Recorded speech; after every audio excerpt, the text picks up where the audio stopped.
Vamos começar a nossa reuniãozinha. Bom dia, boa tarde, boa noite. O nosso livrinho de hoje, a nossa primeira mensagem é Minutos de Sabedoria, e a lição é o número 231. Eu sempre falo lição porque realmente são lições, né? São lições. Então, eu vou ler. Não deixe de manifestar gratidão aos membros de sua família, aos amigos e conhecidos. Não é, porém, da gratidão comum, que consiste em dizer muito obrigado, que estamos falando. É de gratidão continuada, demonstrada em nosso exemplo, pelo fato de eles nos cercarem com seu afeto e contribuírem para nosso aperfeiçoamento com sua ajuda e até com suas incompreensões. Olha, interessante. Alguém gostaria de comentar?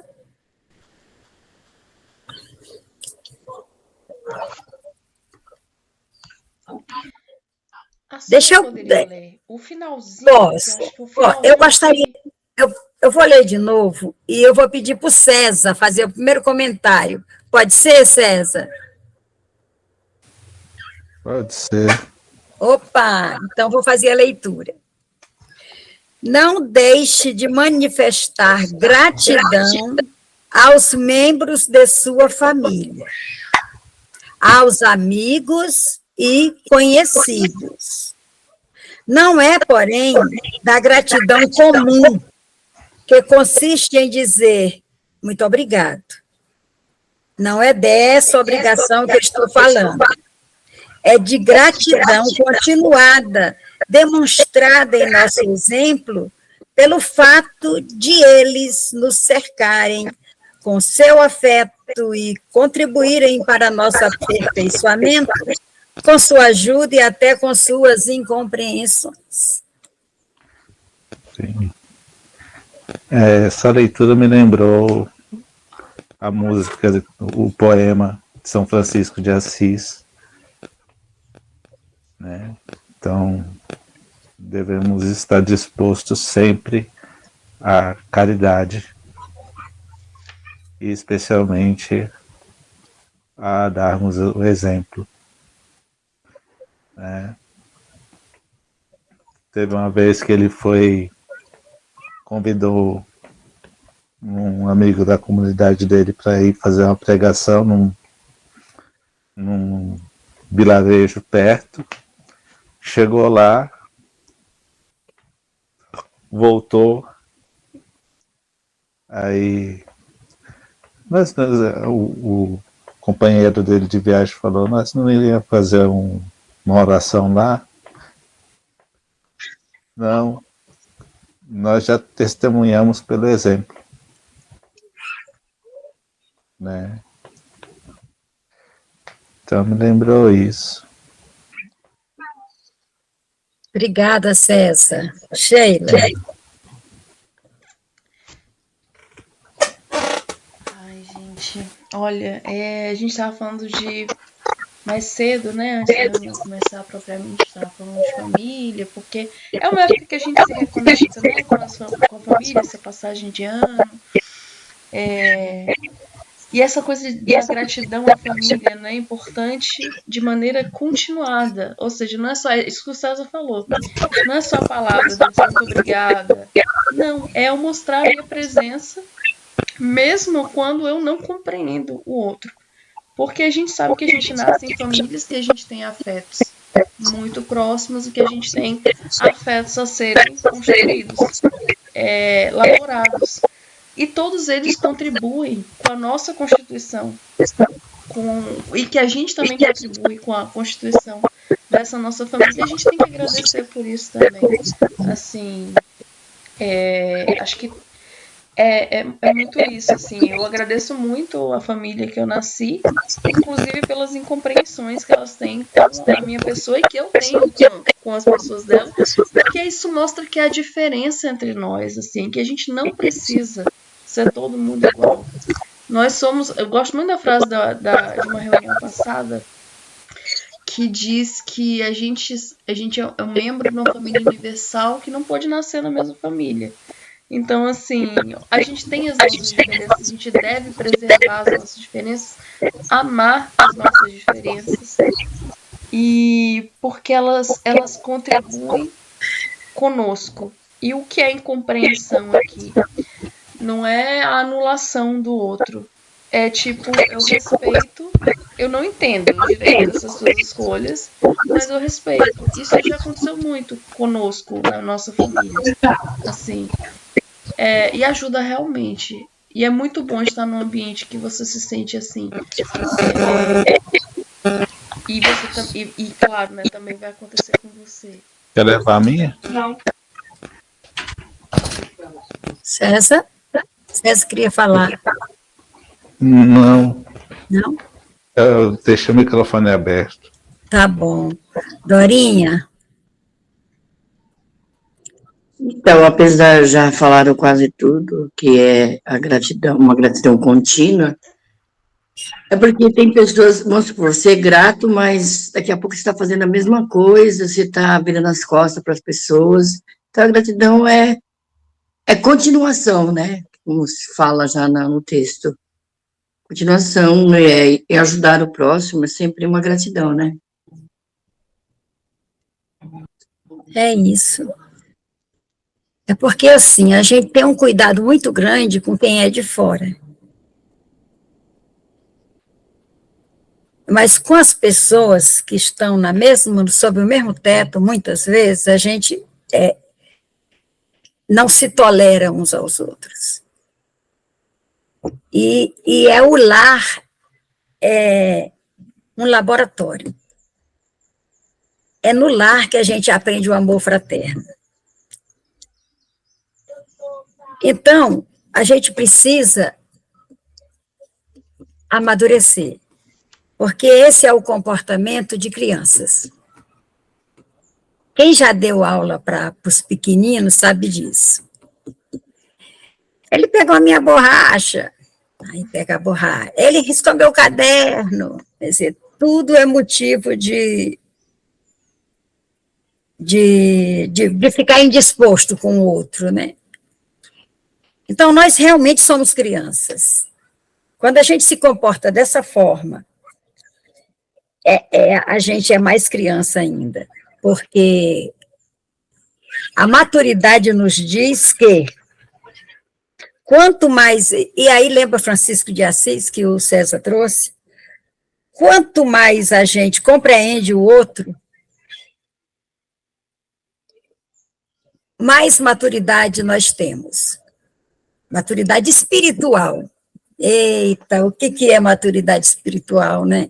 É exatamente entender essas diferenças, conviver com essas diferenças e entender que é assim mesmo, que nós somos realmente diferentes.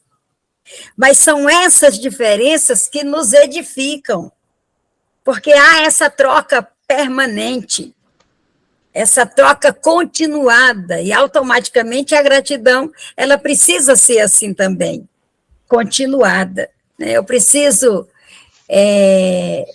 quando alguém dentro de casa faz alguma coisa, a gente se apressa para dizer, fez sua obrigação. Quantas vezes o filho fala, mãe, lavei a louça, não fez nada além da sua obrigação. Ali era uma oportunidade de dizer muito obrigado, filho. Abraçar o filho, obrigada. Né? Agora você pode secar e guardar a louça?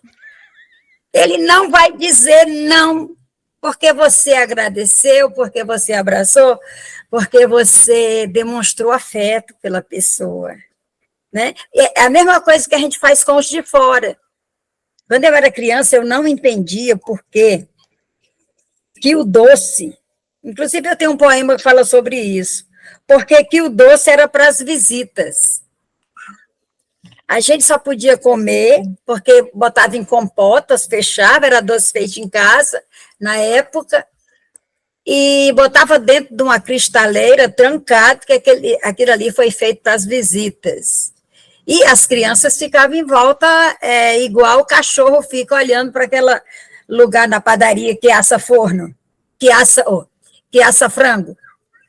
Cachorro, ali é a televisão do cachorro, né, Sheila? O cachorro fica... Assim ficava a gente pro doce, mas só comia, mas depois que as visitas comessem. Então, a gente tem esse complexo aí eu acho que é porque nós somos um país colonizado, né? O que veio de fora é o que é bom, os que estão em casa não são bons, né? Mas a gente, aos poucos, está amadurecendo. O que não der para fazer aqui, nessa encarnação, a gente vai ter outras oportunidades, né? Mas é isso, agradecer principalmente aqueles... Gente, é tão bonito. Eu conheci uma família lá da Ilha Solteira.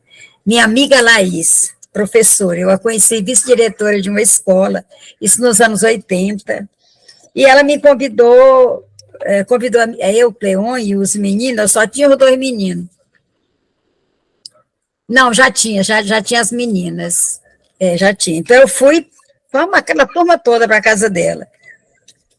E eu prestei atenção na Dona Odete.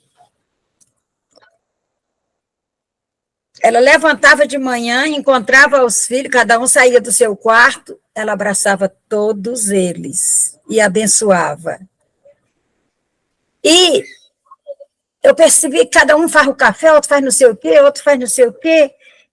E a Dona Odete, obrigada, meu amor, muito obrigada. Sabe aquela calma, aquela coisa, meu Deus do céu, quando eu crescer, eu quero ser igual a essa mulher. Então, ali foi um exemplo, né? E a gente convivendo com essas pessoas, aí elas não dizem nada, mas o exemplo ali eu vi o exemplo explícito de como se deve relacionar com as pessoas que estão sob o mesmo teto. Né? É isso. Eu acho que a gente entendeu, né, a mensagem? Se alguém quiser falar mais alguma coisa...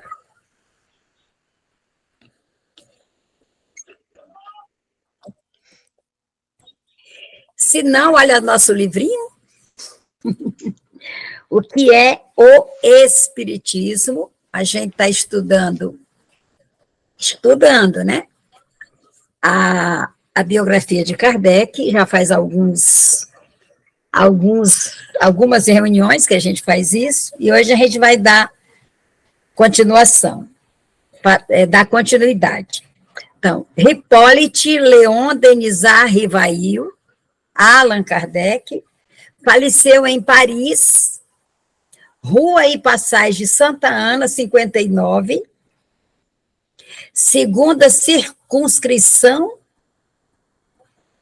e Marie, não sei se é Marie, M-A-I-R-I-E, acho que é Marie, de la Banque, em 31 de março, ele faleceu no dia do aniversário do Cleon, 31 de março de 1869, aos 65 anos. Então, 31 de março é aniversário de morte de Allan Kardec. Sucumbindo da ruptura de um aneurisma. Para a gente morrer tem que acontecer alguma coisa, né? A desculpa, né? A desculpa do Allan Kardec foi essa ruptura, né? De um aneurisma. Unânimes sentimentos acolheram a dolorosa notícia e numerosíssima concorrência acompanhou. Aqui está escrito Pere Lachaise, mas eu entendo que aqui é o cemitério, né? É o nome do cemitério, que olha só, acompanhou, né? Aí, Père Lachaise. Era bom que a gente soubesse traduzir isso aqui, porque é francês. Pai alguma coisa. Pai Lachaise. É cemitério. É cemitério pelo contexto. Muito famoso. Então, as grandes personalidades da França. É um cemitério, então. As pessoas vão visitar. Père Lachaise, Lachaise. Père Lachaise. Père Lachaise. Sua derradeira morada. Os despojos mortais daquele que fora Allan Kardec, daquele que, através dos tempos, brilhará como um meteoro fulgurante na aurora do Espiritismo. 4 orações foram proferidas à beira do túmulo do mestre.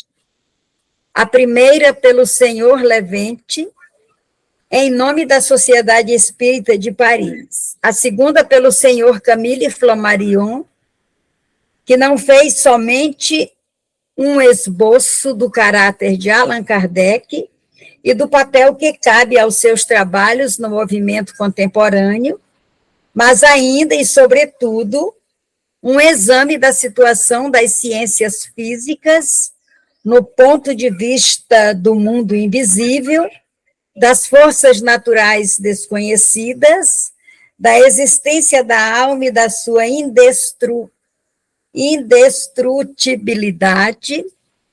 Em seguida, tomou a palavra o senhor Alexandre Delany, em nome da família e dos seus amigos.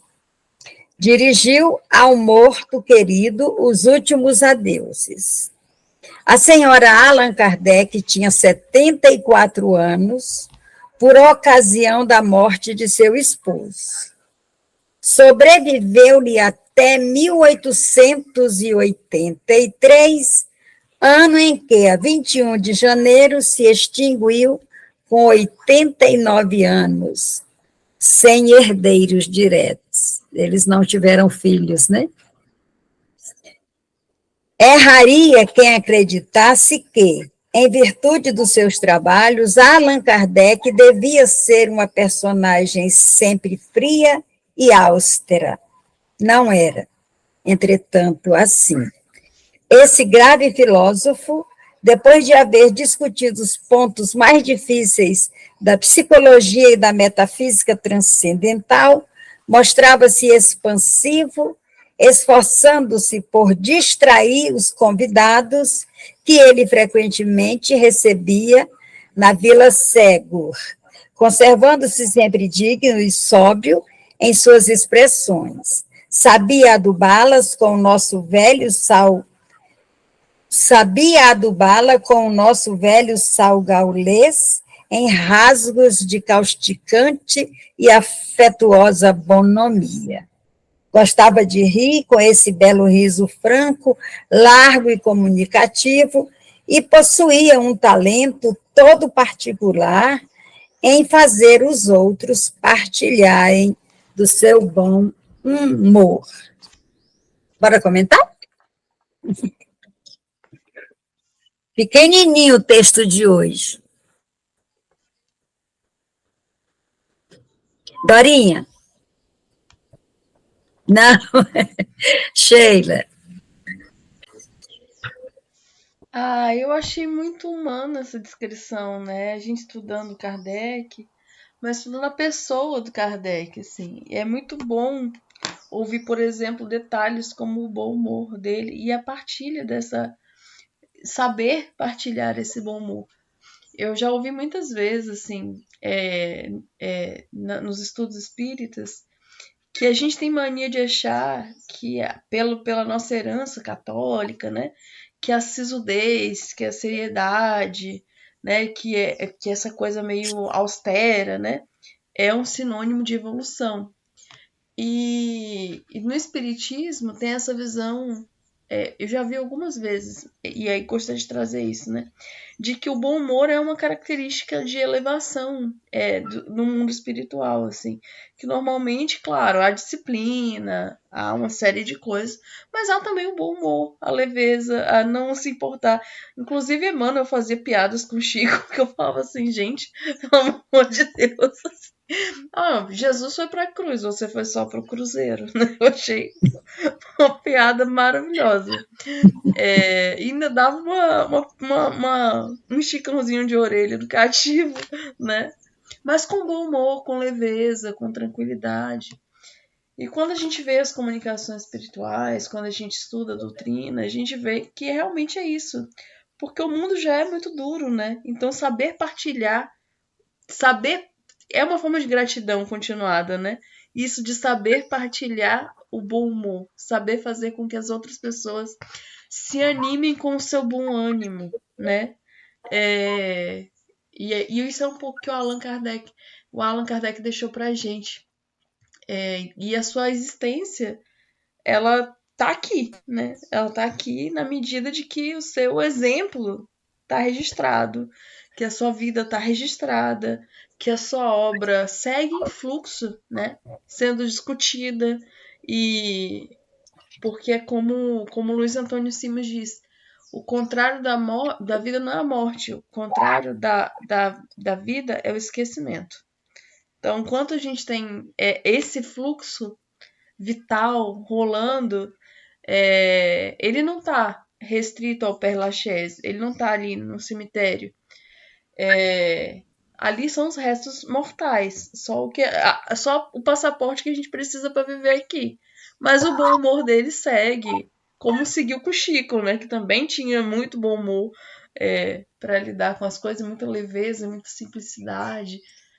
Então, é muito gostoso ressaltar isso do bom humor e da leveza, porque a gente precisa muito disso. Assim, desconstruir um pouco essa nossa herança enquanto país colonizado por um país português de herança católica. E isso nos foi imposto, né? Então, a gente acha que tem essa coisa do pecado, tem essa coisa da culpa, tem essa coisa... Mas é muito mais a responsabilidade, é muito mais o afeto, é muito mais a gratidão, é muito mais o exemplo que ajudam. Eu acho que vão transformar realmente o Brasil no que Chico anuncia, né?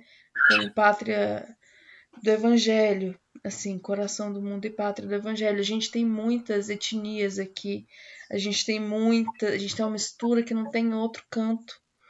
E de muito sofrimento nasce muito humor, nasce muita união, nasce muita coisa boa, assim. Então, ver o exemplo de Kardec me remete muito a esse ensinamento de que a gente tem um ano de leveza, né, com as coisas, entendendo que isso é evolução, forma de evoluir também. E à medida que a gente compreende o outro, eu costumo dizer que evolução é compreensão, porque é difícil, né? A gente está num planeta lindo, maravilhoso, mas a gente ainda convive com uma série de dificuldades que a gente não consegue entender. Por que comigo? Por que aconteceu comigo, né? Por que tanta gente no mundo aconteceu comigo? É isso. Então, a gente vai ouvir o César. César vai falar?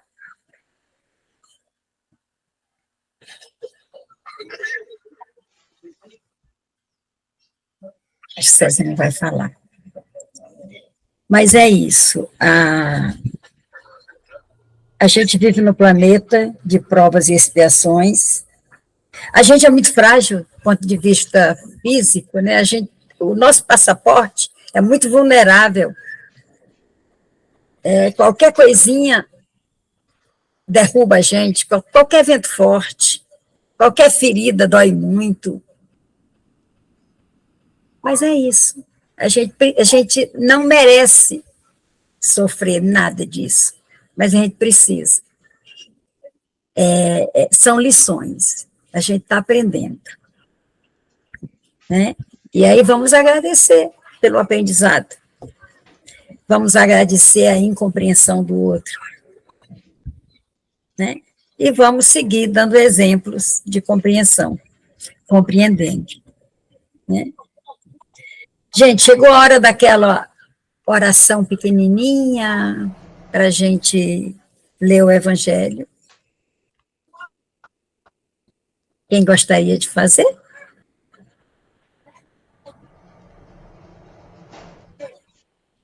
Quer fazer, Dorinha? Eu vou começar.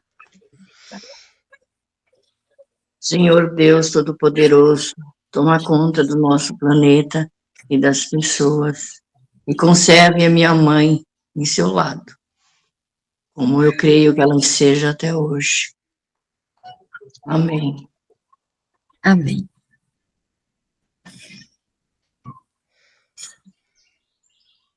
Que Jesus escute as nossas preces. Amém. Nós vamos fazer a leitura do Evangelho, né? Esse Evangelho segundo o Espiritismo, e o capítulo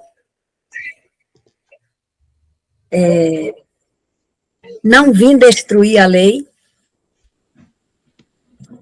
tópico, o Cristo.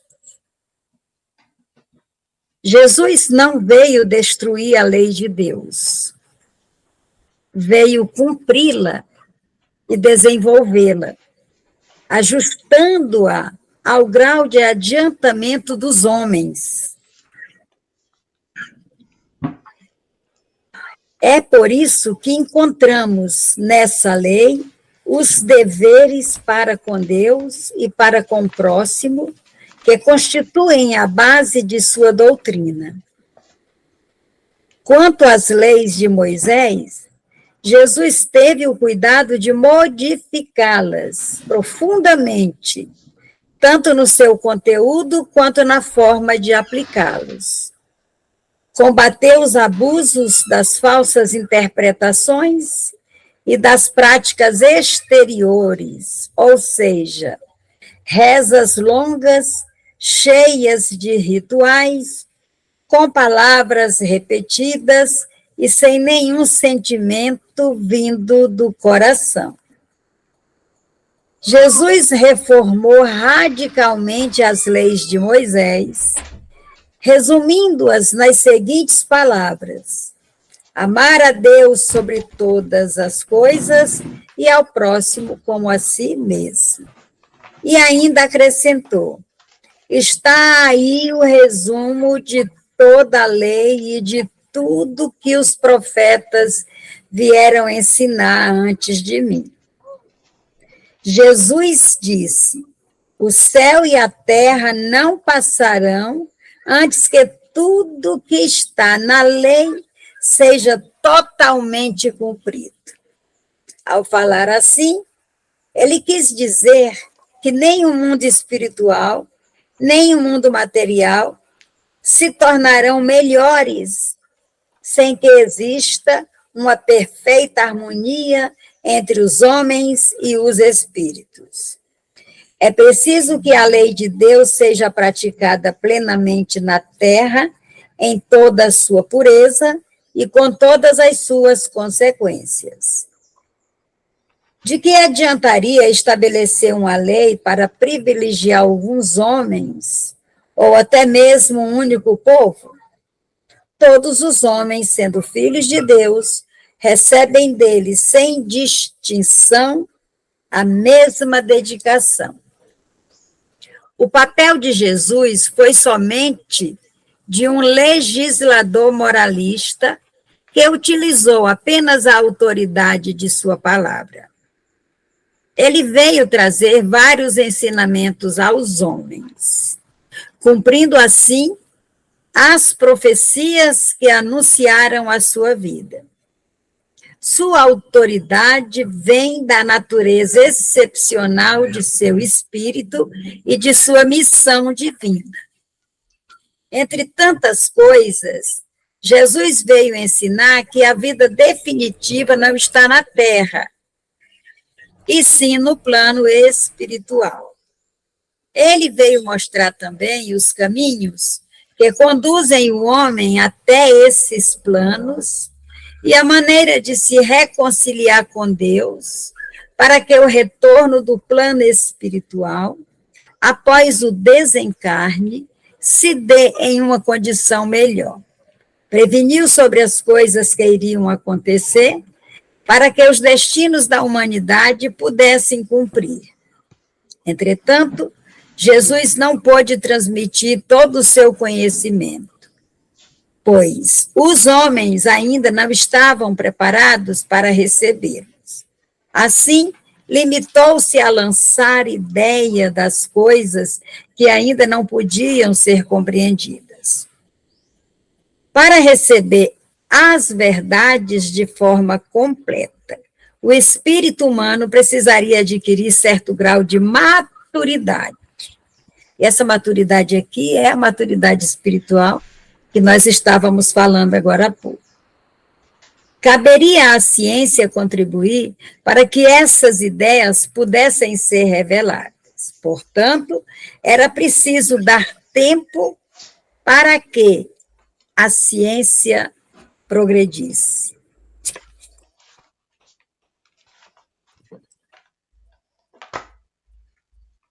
Comentar, César?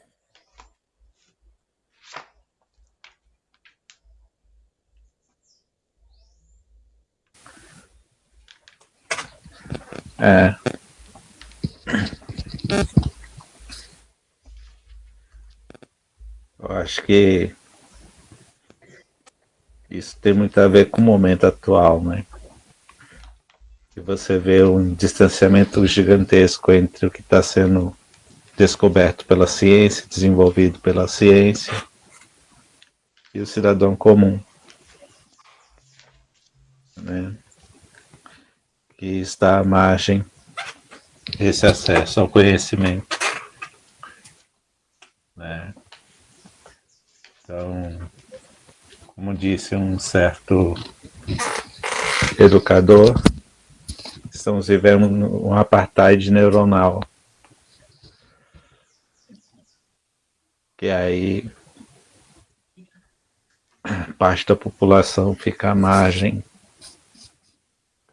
dos dados científicos, né, impossibilitados de evoluírem no conhecimento, avançarem nas descobertas e esclarecimentos. Né. Um exemplo é a IA, a inteligência artificial, né? Essa verdadeira caixinha preta. A gente não sabe o que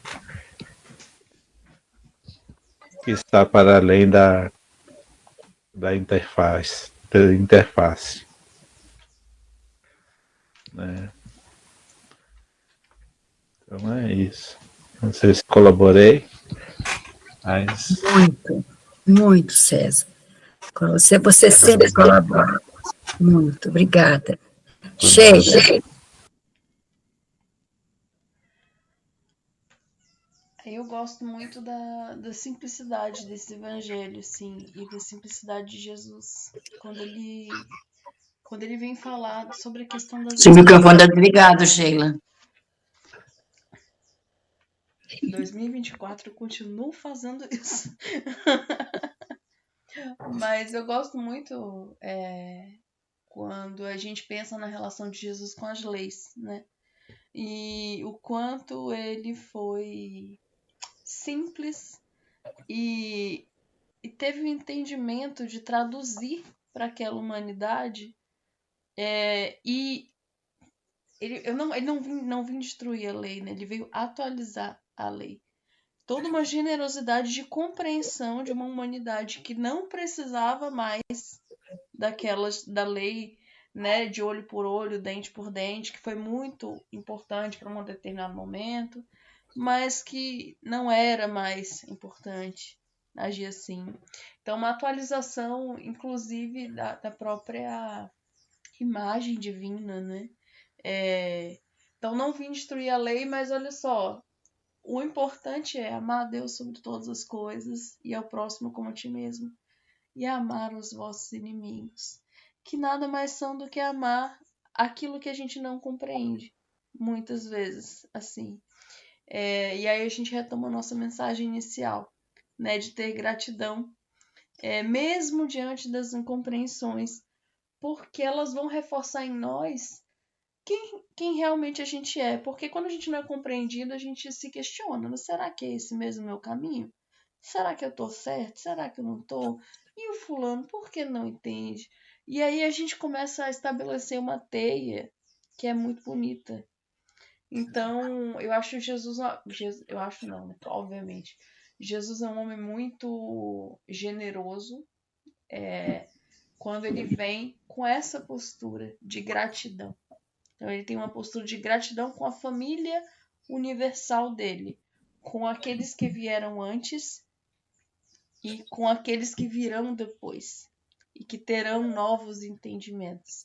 E daí as parábolas. Então, que vão ressignificar as leis também nos dias de hoje. Não à toa a gente estuda o Evangelho, né?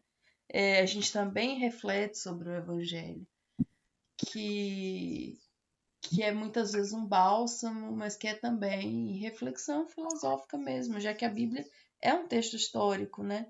Também. Então,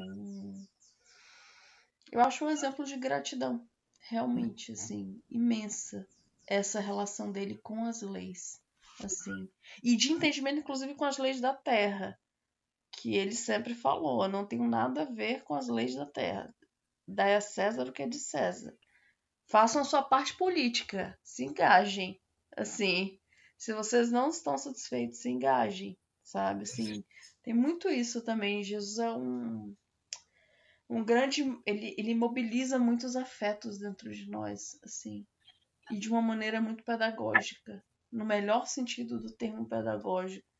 Então, é isso. Começar o ano novo reinterpretando essa passagem de Jesus com as leis, acho fundamental.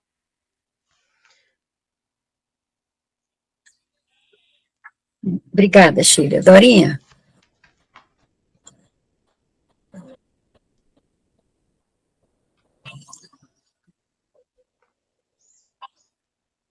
Dorinha? Só quero ouvir. Só quer ouvir? Isso. Então, olha, tem uma passagem aqui que ele diz assim: quanto às leis de Moisés, Jesus teve o cuidado de modificá-las profundamente, tanto no seu conteúdo quanto na forma de aplicá-la. Ele combateu os abusos das falsas interpretações. Gente, esse negócio de interpretação é uma coisa muito séria. Porque, como nós temos repertórios diferenciados, e a gente interpreta de acordo com o nosso olhar, do nosso ponto de vista, então, assim, é uma torre de Babel.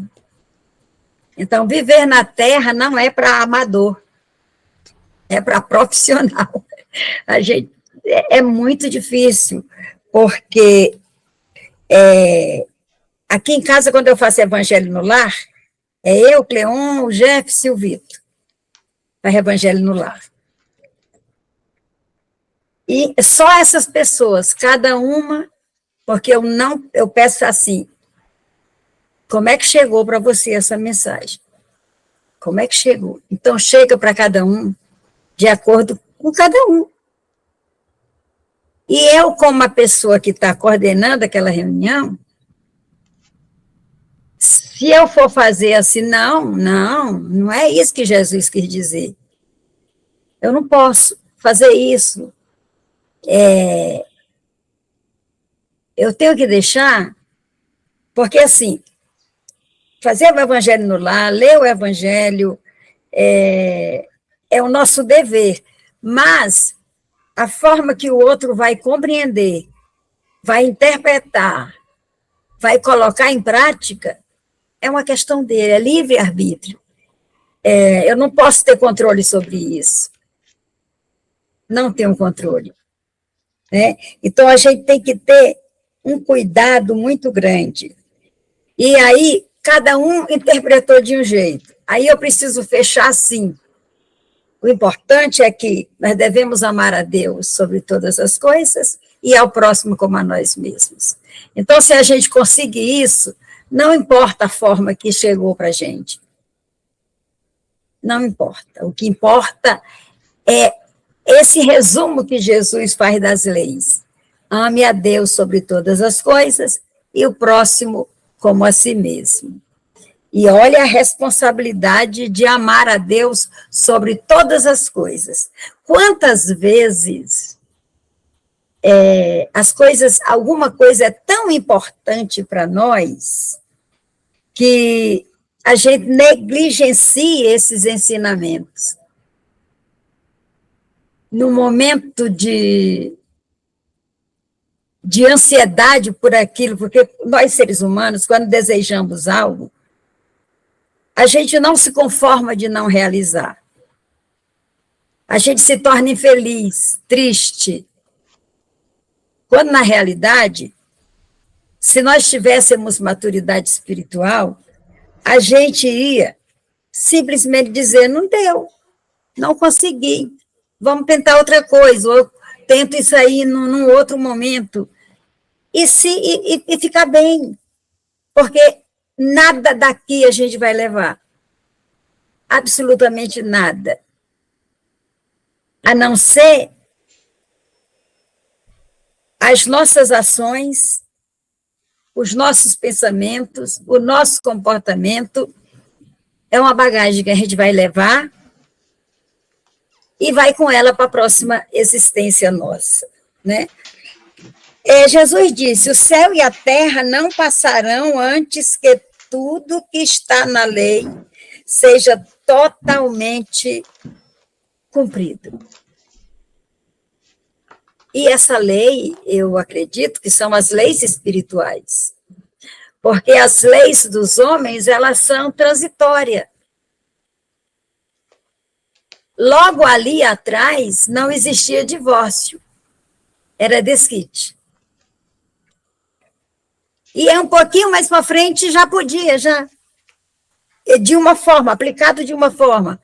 A pessoa ficava alguns anos depois do divórcio para poder casar. Agora tem gente que marca o divórcio 13h e 14h casa. Acontece isso, né? Mas já casou? Uma amiga minha, nos anos 90, perdeu o marido, eu não fiquei sabendo. Aí um dia eu liguei para ela e eu falei, minha linda, como é que você está? Ela falou, o fulano morreu. Eu falei, eita, quer dizer que agora você está viúva? Não, já casei de novo. Já casei de novo, uma coisa muito rápida. Então, como é que eu vou interpretar isso? Já casei de novo. Eu posso interpretar como não amava o marido, já tinha o namorado antes. Eu posso pensar uma porção de coisas que não vai coincidir com a realidade. E aí é que está a nossa imaturidade. Se eu tenho maturidade espiritual, primeira coisa que eu tenho que pensar, a vida é dela, não tenho nada a ver com isso. Parabéns, casou de novo, parabéns. Né? Vem passear aqui que eu vou passear aí, está tudo certo. Se eu tenho maturidade espiritual, eu diria para ela o seguinte, tá certo, o fulano já está no outro plano, e você continua vivendo aqui, e a vida é tua, você vai levá-la do jeito que você achar que deve levá-la, pronto, né? Mas na maioria das vezes, nós caímos na falsa interpretação, né? Da vida do outro, da nossa vida, porque nós não nos conhecemos, Nós não sabemos qual a nossa reação diante de um problema. Uma pessoa, amiga minha, teve um problema com a vizinha por conta de coisas de vizinho. A vizinha furou o muro dela e levantou uma parede, ela ficou sem ventilação, e aí ela falou assim, aí o marido falou que ia conversar com os vizinhos, aí ela disse, é melhor eu ir falar, porque tenho medo, é homem, né, pode brincar. Ela imaginava que ela ia conduzir, mas foi o marido que acalmou ela. O marido que acalmou, pediu desculpas para o vizinho. A gente não se conhece. O pessoal fala que a gente não conhece um palmo diante do nariz. Não, a gente não conhece um palmo antes do nariz, a gente não se conhece. A gente está no planeta.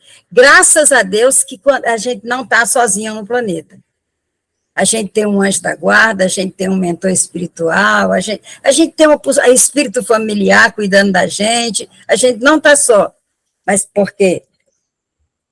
Senão a gente dava muito mais mancada. Muito mais. Então, assim, essas lições de hoje é sobre interpretação, sobre gratidão, como é que eu interpreto o mundo, né? César, você lembra das aulas de filosofia clínica? Fala um pouquinho desses tópicos aí de o mundo, a minha interpretação do mundo, a interpretação de mim mesma. Se você puder trazer isso para nós, eu vou ficar agradecida. Enquanto você falava, eu recordava da obra do Gadamer. Do Gadamer, isso. Então, Gadamer, ele tem como projeto, ele apresenta a pesquisa como um projeto compreensivo que deve ser revista sempre com ampliação de repertório, com ampliação do horizonte hermenêutico. Então, o nosso horizonte se amplia conforme nos aproximamos do objeto de pesquisa. E devemos estar constantemente revendo esse projeto de pesquisa para que haja uma ampliação de compreensão. Né? Porque, César, contribuindo, né, com a tua fala, porque quando eu vejo o objeto do meu ponto de vista, eu vou ter uma interpretação.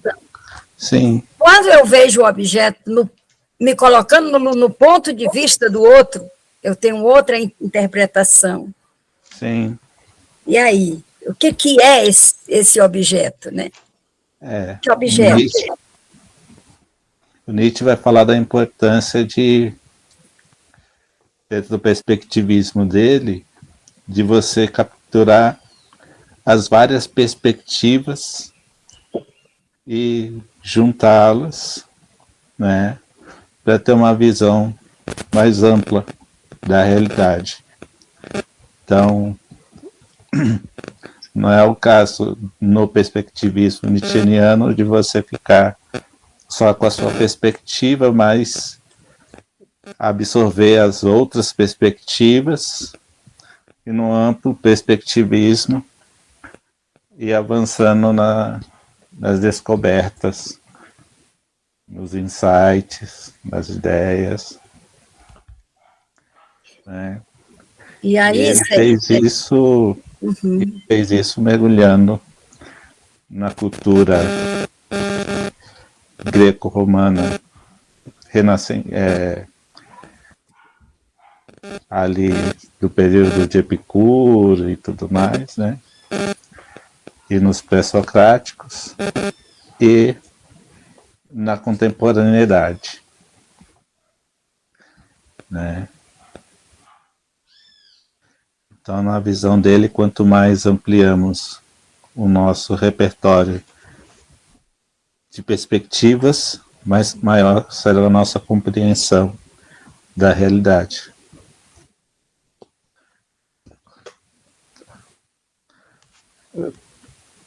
Está mutado. Obrigado.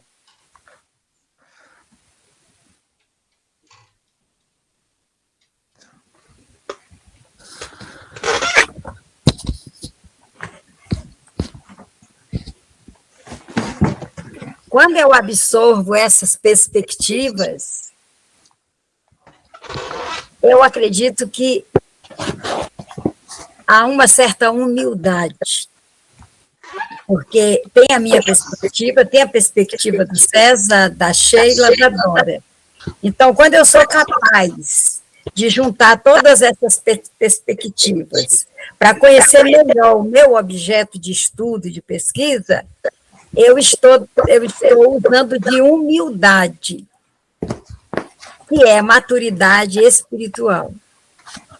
Agora, quando eu fico ali com a minha ideia a respeito da minha perspectiva e defendendo essa perspectiva como verdade, né?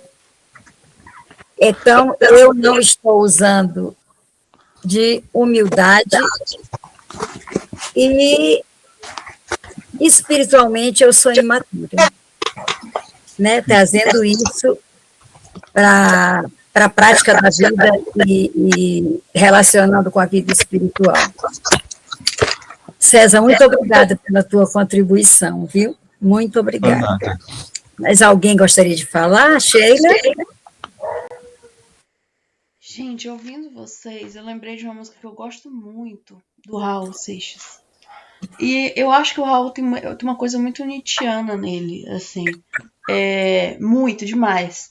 Eu não sou muito lida em Nietzsche, mas assim, o pouco que eu li, e também Sartre, uma coisa assim, eu consigo... Existencialista, né? Isso. E algumas músicas, e uma música dele em particular, que se chama, paradoxalmente, Eu Sou Egoísta. E ele vai falar um pouco de uma reflexão que o César trouxe, de a gente se aproximar das experiências para ampliar a nossa perspectiva, e o quanto isso é ter humildade, como Dona Vilane falou, né? Da gente reconhecer as coisas. E aí, paradoxalmente, a música se chama Eu Sou Egoísta, e ela diz o seguinte, em um trecho, né?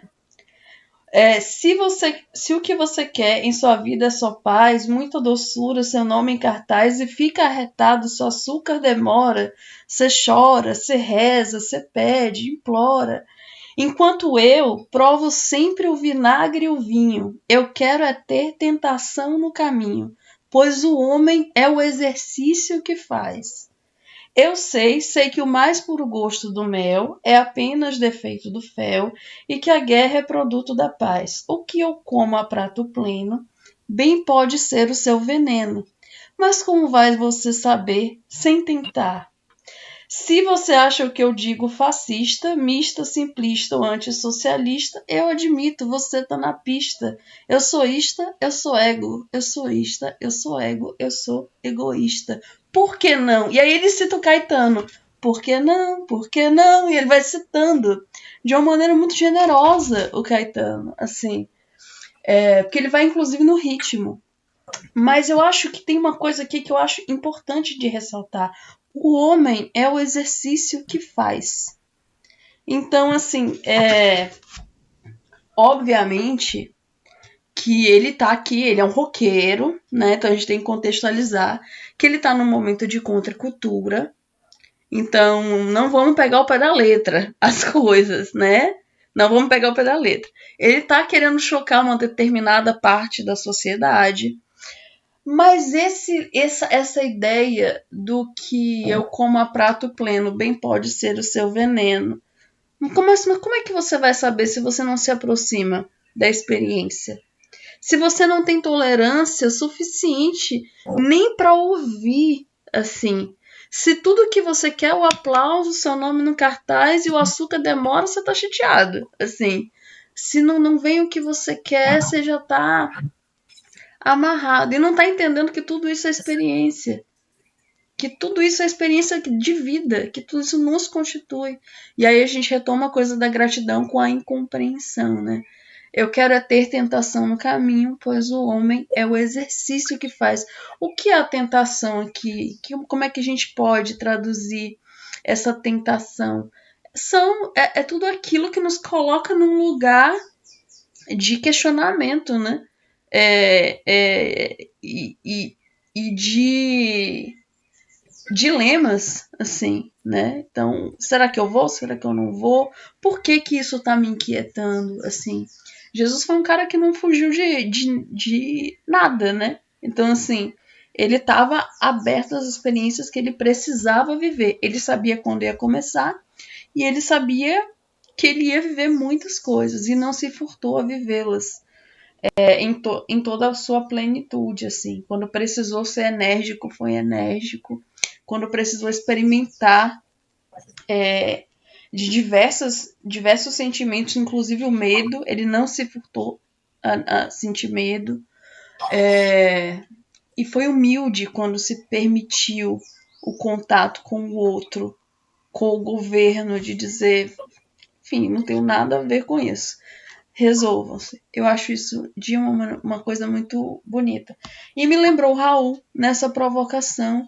E acho sempre bom, assim, claro que é ano novo, a gente está recomeçando, e talvez seja uma provocação demais, assim, mas que a gente entenda que a gente vai ter tentação no caminho, assim, e que é importante para o nosso desenvolvimento, porque dá essa perspectiva que o César falou e nos dá humildade de reconhecimento da importância das pessoas pensarem diferente na nossa vida, assim, sabe? Me lembrou muito essa música. Eu tenho um carinho imenso por ela. Tem muitos conceitos, o nada infinito. Eu recomendo ouvir e pensar, assim, porque é uma música muito reflexiva. Coloca no grupo, Sheila. Eu particularmente não conhecia essa música dele. Também não conhecia. Dorinha, você vai falar um pouquinho sobre? Eu não vou falar, não, eu ouvi bastante. A respeito do Raul, ainda falando sobre ele disse que prefere ser essa metamorfose ambulante do que ter uma ideia preconcebida, né? Era mais ou menos velha isso. Opinião formada sobre o que é o amor, sobre o que eu nem sei quem sou. Pois é, a gente não se conhece. Ele era um grande filósofo, né? Porque, assim, você não pode dizer a Vilane enquanto eu for viva, você não pode dizer, porque a gente vai mergulhando nas águas da vida, e cada mergulho a gente se modifica. Então, o que eu pensava... Cada mergulho é um flash. O que eu pensava até ontem, hoje eu penso diferente, por força das circunstâncias. Quer ver um exemplo bem simples? O Vitor tem 16 anos de idade. Nossa, um cuidado tão grande com esse menino, e ele queria pegar Uber sozinho, eu nunca deixei. Sempre ia alguém com ele. Vai para a escola com transporte escolar, volta com transporte escolar. Mas esse cuidado todo é porque a gente mora num bairro. A gente é novo no bairro, a gente não conhece ninguém. Então, a gente tem que ir pisando devagarzinho. Aí, quando foi ontem de manhã, o Klebe falou, mãe, eu vou mandar o Uber para o Vitor vir para cá, porque eu comprei não sei o quê, quero mostrar para ele, negócio de jogo eletrônico. E eu falei assim, e agora? Quer saber de uma coisa? 16 anos, pega Uber sozinho, vai. só me avisa quando chegar lá.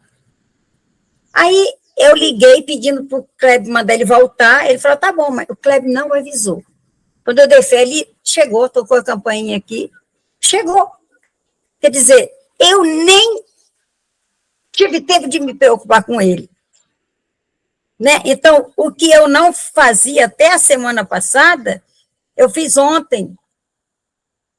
E assim é a vida, a gente vai se modificando. A minha mãe fala muito isso, ela tem 94 anos. E ela adora as mensagens que eu mando para ela, porque ela diz que ela está evoluindo. Agora, na idade dela, se ela não fosse uma pessoa inteligente como ela ia dizer, para que eu vou ficar lendo essas coisas, ouvindo? Eu já vou fazer 94 anos, o que me... Não, ela só pensa na vida, e ela diz, eu preciso evoluir. E as suas mensagens estão me ajudando a pensar diferente. Então, olha, ela está mais perto de ir do que longe. Mas ela é sábia. E ela pensa na vida, minha filha, eu acho que eu vou trocar esse fogão. Agora, para quê? Vou trocar. Eu estou viva. É a minha casa, eu quero bonita. Então, quer dizer, ela diz que ainda está aprendendo a ser gente. Agora você imagina esse pessoal que está chegando agora, como precisa desses exemplos. Como é que a minha mãe interpreta o mundo, como é que ela interpreta a si mesma, ela diz que ela está se modificando a cada dia. Ela ainda está aprendendo. Olha só. Que exemplo. Então, ninguém pode dizer a Vilane é isso, a Dorinha é aquilo. Depois que eu morrer, as pessoas podem dizer, Dona Vilane era isso. Porque não tem mais metamorfose do ponto de vista aqui do planeta.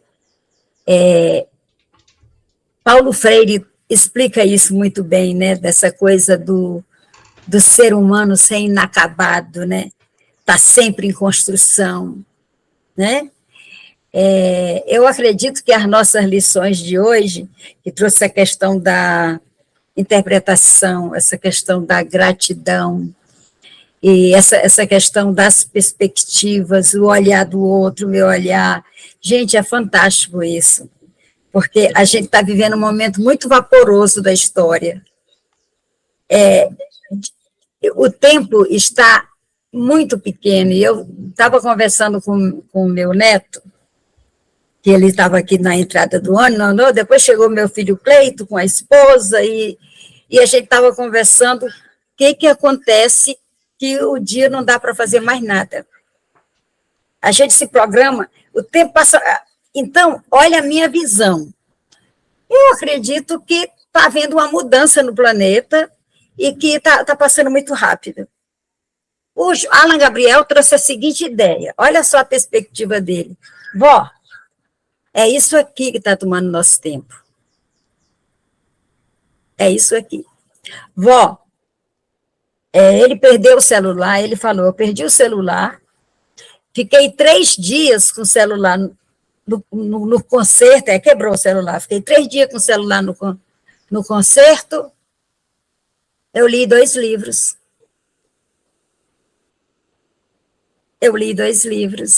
Então, olha a minha perspectiva, já levei para uma coisa assim, metafísica, né? Que o planeta está em desenvolvimento, transição planetária, né? Então, o mundo está assim. A perspectiva do Alan Gabriel foi essa. Talvez a perspectiva de Dora seja outra, de Sheila, de César, mas a gente tem que se aproximar de todas essas perspectivas para formar a nossa compreensão, as nossas ideias, né? Faz sentido. Na minha opinião é o seguinte, se a gente for parar nesse processo que o tempo está correndo rápido, não dá tempo de fazer, enquanto você está pensando, você está fazendo alguma coisa. né? Porque aí, não é que o tempo está correndo rápido, a gente que está querendo acelerar o processo da vida, ser mais rápido do que o próprio tempo. E o tempo tem o tempo dele, que a gente não aproveita. Se eu ficar aqui em casa e falar assim, eu não tenho tempo de ir passear com as crianças, eu não vou sair de casa. Se eu acordar de manhã, eu não vou. Se eu acordar às 7 horas da manhã, meu dia rende. Fico até cansada. Quando é 2 horas da tarde, eu estou deitada para descansar. Agora, se eu acordo às 10, às 11 horas, o tempo vai passar rápido. Quer dizer, a gente perde tempo pensando no tempo, que eu não tenho tempo. Na minha opinião, né? Que bonito, Dora. Faz sentido. Então, você vê, a perspectiva da Dora. É isso. Então, de repente, eu posso dizer que Alan está com a verdade? Eu posso dizer que eu estou com a verdade? Não, eu tenho que me aproximar de todas as perspectivas para formar a minha ideia, que pode ser uma ideia condizente, e amanhã eu posso mudar de ideia. Amanhã, depois da manhã, eu mudo de ideia. E aí, como é que fica isso? Né? Então, por isso que a gente precisa ter muito cuidado, respeitar muito a perspectiva do outro. Eu me lembro, eu estava, geralmente no começo do ano, a diretora pediu para eu fazer a reunião de pais, no pátio, todo mundo, e ela pedia para eu fazer uma fala, né? E aí eu conversava com as mães a respeito de que todas as mães, a grande maioria, não todas, mas a grande maioria dos pais, traçavam os caminhos do filho. Você vai ser isso, então vai dar para ser isso. Então, a minha palestra era sobre existe um mar de possibilidades. Então, eu não posso dizer meu filho faça isso ou meu filho faça aquilo. Eles têm a perspectiva de vida deles. Olha, vou dar mais um exemplo meu. Eu comprei sanfona, eu comprei teclado, eu comprei violão, eu comprei escaleta,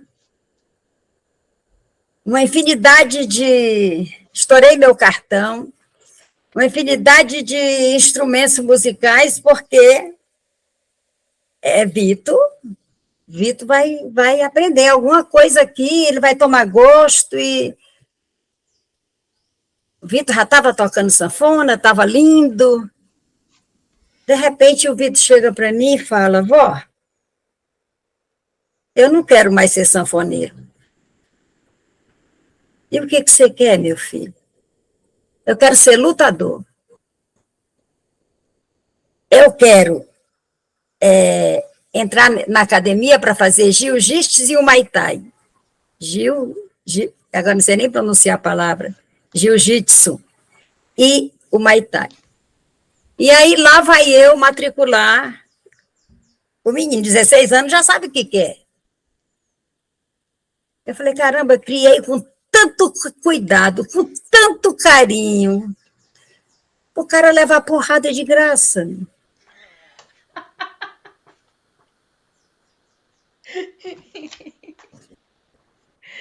Então, a gente não tem controle nem da nossa vida. Você vê a vizinha que foi no lugar do marido, com medo do marido se indispor e ter problema, ela causou o problema.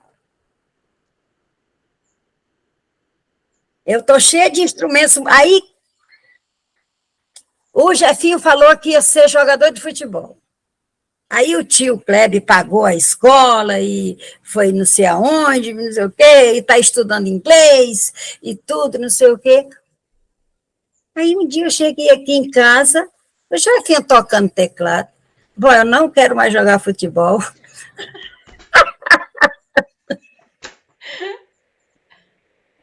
Vocês percebem? Você vê, dentro de uma casa acontecem todas essas coisas. Imagina o planeta como todo. A gente não tem controle de nada, de absolutamente nada. Então, o que nos resta? É viver de acordo com as nossas possibilidades,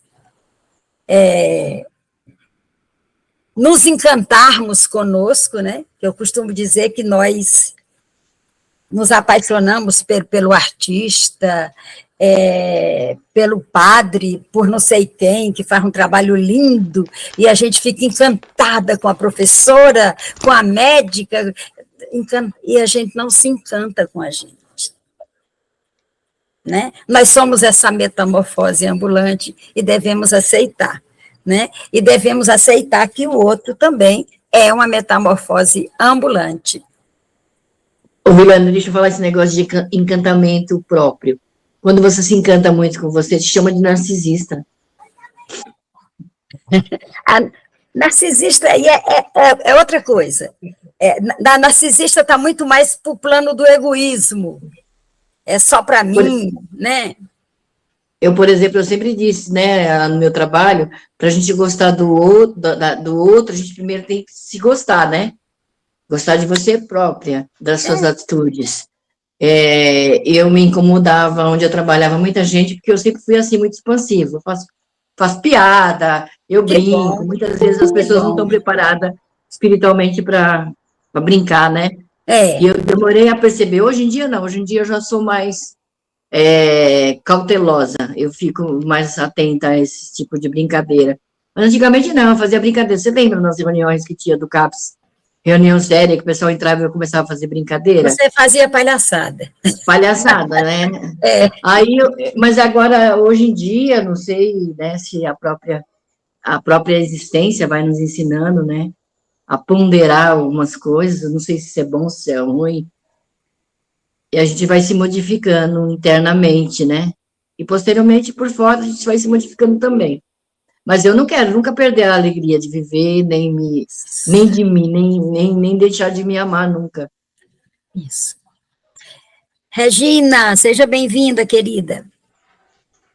Oi, Regina. Bom dia! Salve, salve o ano novo de vocês. Salve, salve, salve. Como é que me fala? Salve, salve, esqueci.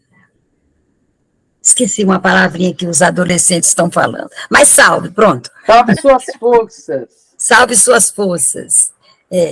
Então é isso, gente. A gente está conversando aqui, Regina, sobre gratidão, sobre interpretação, como a gente interpreta o outro, interpreta a si mesmo, sobre perspectivas, né? Cada um de nós, a respeito de um objeto, a gente tem uma perspectiva, e a gente precisa entender a perspectiva do outro, que é para a gente entender melhor o objeto da pesquisa. Mais ou menos é isso que a gente está conversando aqui. Perfeito. Auto-reconhecimento para reconhecer o outro. Perfeito. E aí eu estava falando aqui, conversando com a Dorinha, a respeito de encantamento, né? E a gente tem ídolos, a gente valoriza tanto, isso é muito bom, os ídolos são nossos espelhos, né? A gente se mira neles, né? Mas a gente também precisa se encantar com a gente.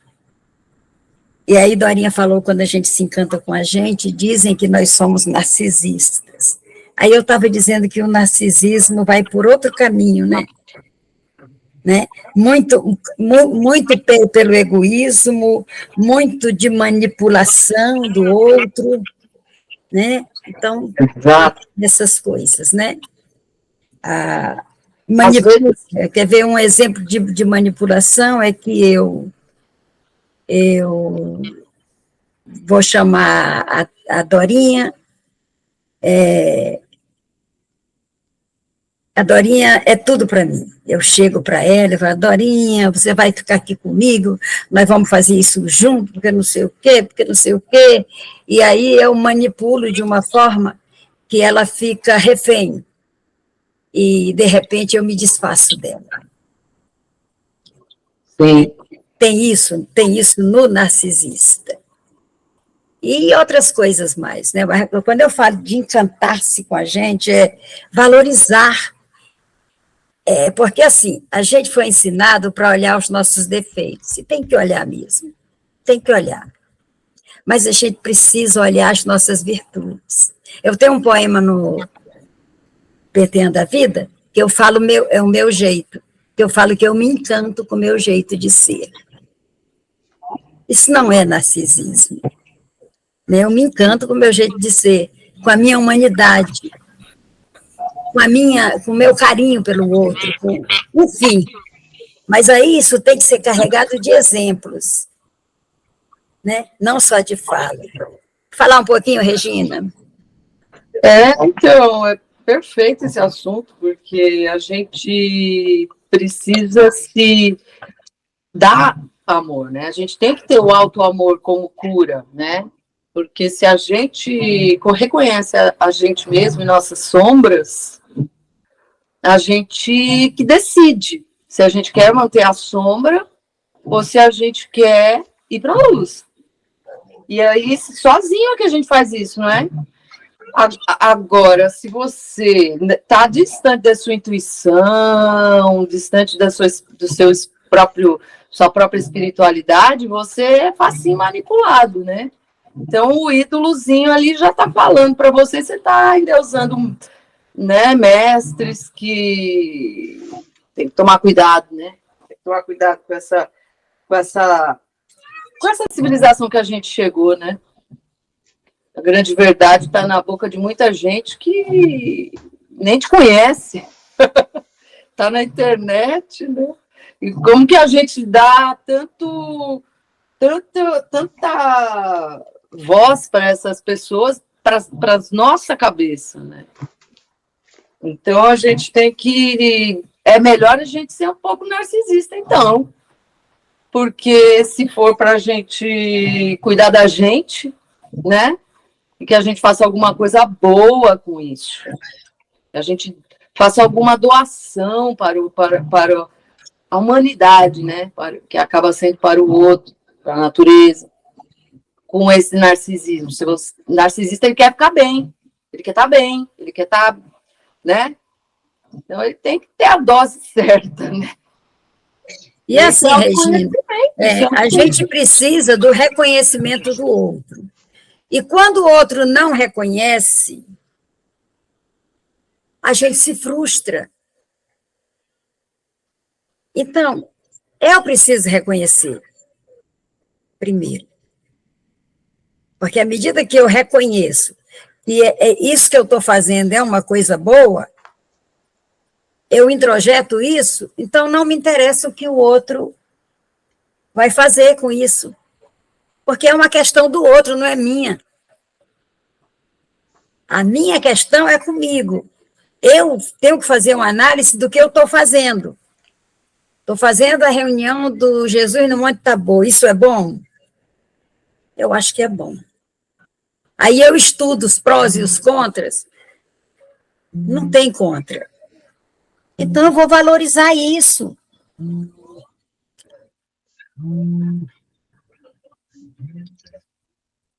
Né? Eu vou valorizar isso. Alguém gostaria de falar?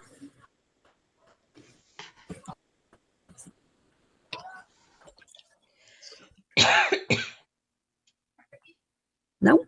Tá tudo bem? Então, vamos agradecer, né? Agradecer por nós estarmos juntos. E chegou a hora aquela horinha lá que a gente precisa trazer alguma coisa para as nossas vibrações, né? Cada um. O que você trouxe, Dorinha?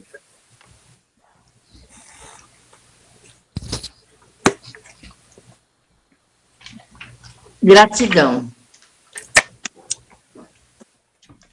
Eu agradeço por estar aqui hoje com vocês, agradeço o universo, e ao mesmo tempo que eu agradeço, eu peço, como todos pedem, a paz do mundo. Obrigada por essa aula, por esse estudo de hoje, e que Deus nos abençoe. Amém, Dorinha. César? Pela paz na faixa de Gaza. Pela paz na faixa de Gaza. Palestinos parem de sofrer tanta brutalidade. Né?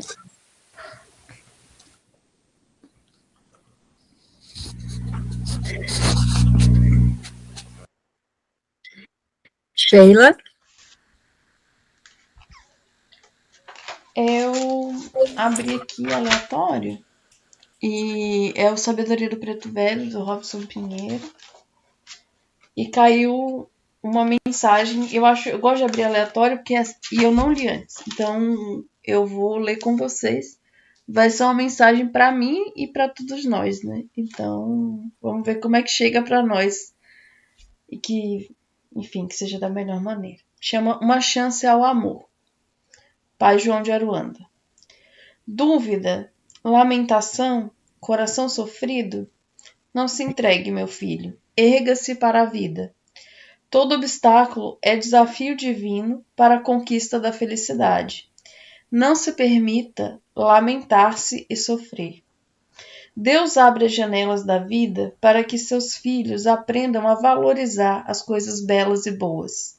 Não fixe o pensamento no mal aparente.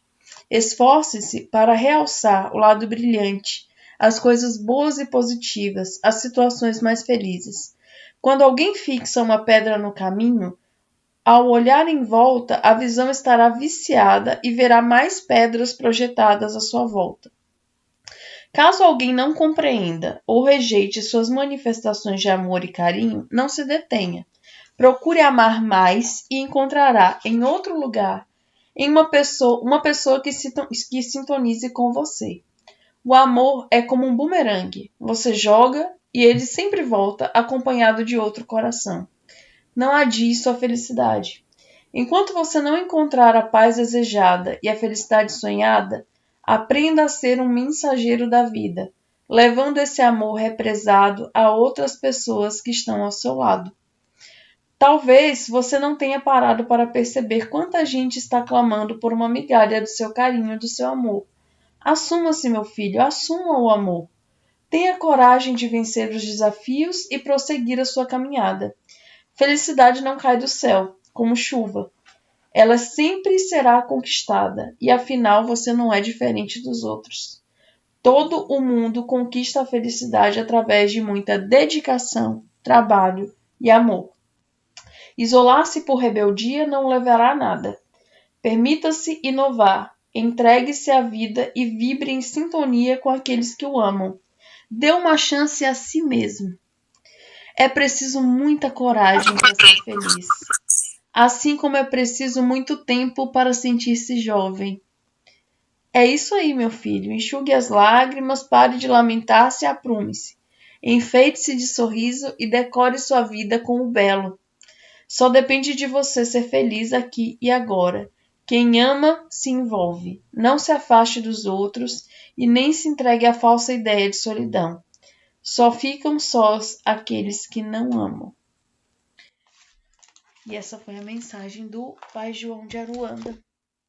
Tudo a ver com o que nós conversamos. Obrigada, né? Sheila. Obrigada, Sheila. Obrigada. Então, assim, no momento de depressão, né? Quando eu converso com as pessoas que me trazem isso, eu falo assim, olha, levanta de manhã, toma um banho, usa seus cremes, passa um batonzinho, né, porque quem gosta, pinta essas unhas, arruma esse cabelo e olha para o espelho e fala, você está linda. Você se embeleze, porque se a gente se entrega à depressão, a gente se afoga nela. E se a gente reage, né, pelo menos se cuidando, fazendo boas leituras, e, claro, indo ao psiquiatra, ao terapeuta, mas fazer a nossa parte, né? Nos embelezar, como diz aí Pai Pai João de Aruanda, né? Gente, olha, que a vida lhe traga flores. E a mensagem é um sonho de Natal, que diz o seguinte: com a proximidade do Natal, de tanto pensar em como comemorá-lo, tive um sonho com Jesus. Sonhei que o Divino Mestre, em toda a sua glória, aproximou-se da terra, espargindo como que um pó dourado sobre a cabeça de todos os homens que se sentiram tocados por um sentimento diferente.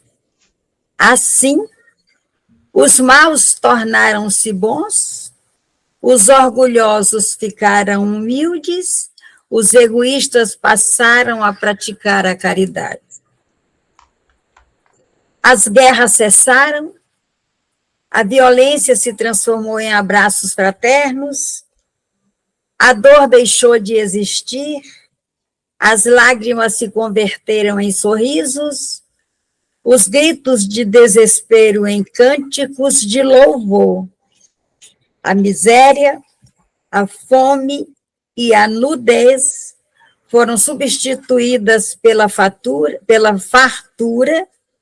e pela saciedade do corpo e da alma.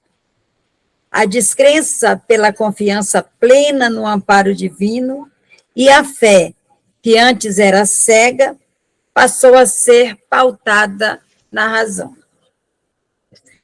A seca e a chuva torrencial, que tantas calamidades provocam, se tornaram mais amenas, propiciando ao homem uma vida mais feliz.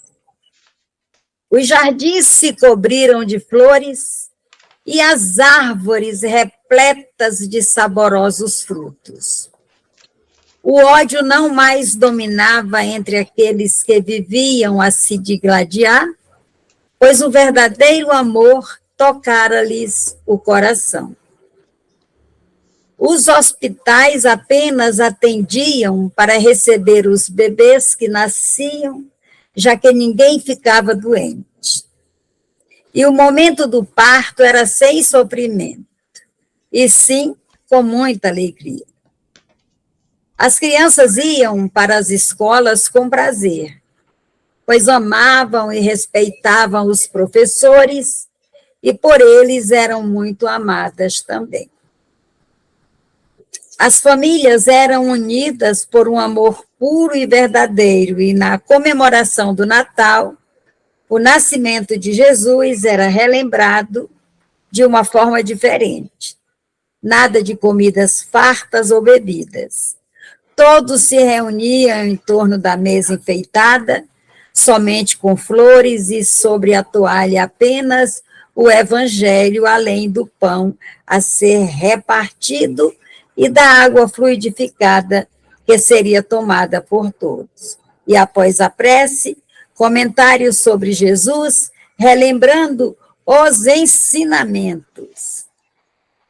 A comida que deveria ser saboreada por todos fora distribuída aos órfãos e mendigos que nada teriam para lhes saciar o estômago vazio.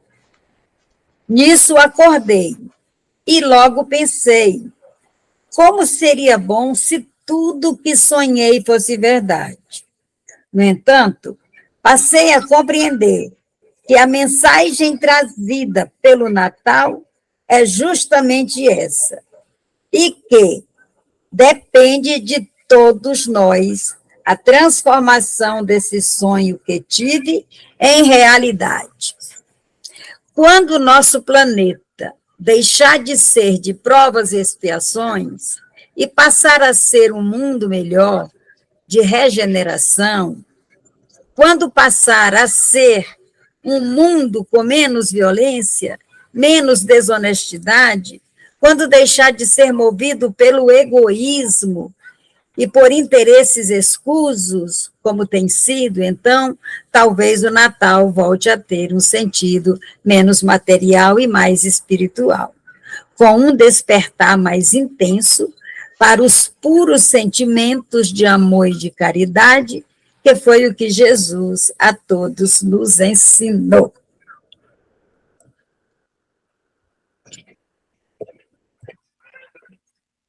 Falo de Natal, mas todo dia é Natal, né?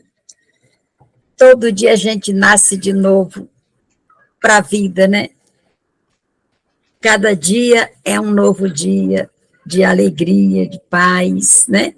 Depende da gente. Mas da gente, da humanidade, né? Regina, o que você traz para nós? A Regina trouxe já, né? Trouxe? Eu falei umas coisas